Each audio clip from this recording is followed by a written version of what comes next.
Уметникот Роман Рословцев се врати на црвениот плоштад да го одржи својот најнов протест против рускиот председател Владимир Путин, како и против законот за јавни собири.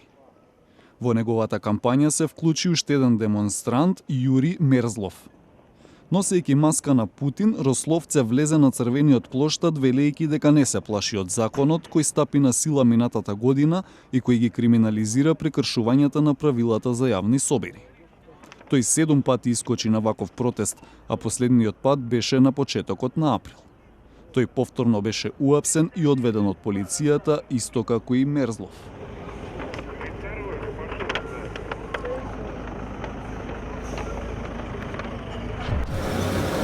Голем број бегалци и мигранти, главно од Сирија и од Авганистан, и натаму секој ден пристигнуваат во Белград, надевајќи се дека ќе го продолжат својот пат кон Западна Европа. Така наречената Балканска рута беше затворена во март, откако земјите на северот на Европа престанаа да прифаќаат мигранти. Бројот на оние кои пристигнуваат во Србија беше намален, но некои натаму успеваат да стигнат до српскиот главен град преку Бугарија или Македонија. Тие се надеваат дека ќе стигнат до Унгарија со помош на криумчарите.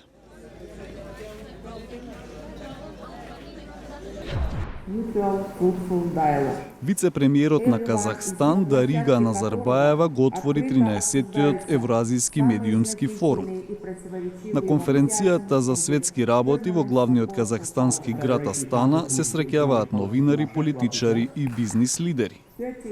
Настанот беше организиран од Назарбаева, која е ќерка на долгогодишниот казахстански председател Нурсултан Назарбаев. Темите на дискусија оваа година ќе бидат цената на нафтата, конфликтите на Блискиот Исток и предизвиците во новинарството. Казахстан е често критикуван од меѓународните медиумски организации за третманот на новинарите во земјата и за ограничувањето на слободата на печатот.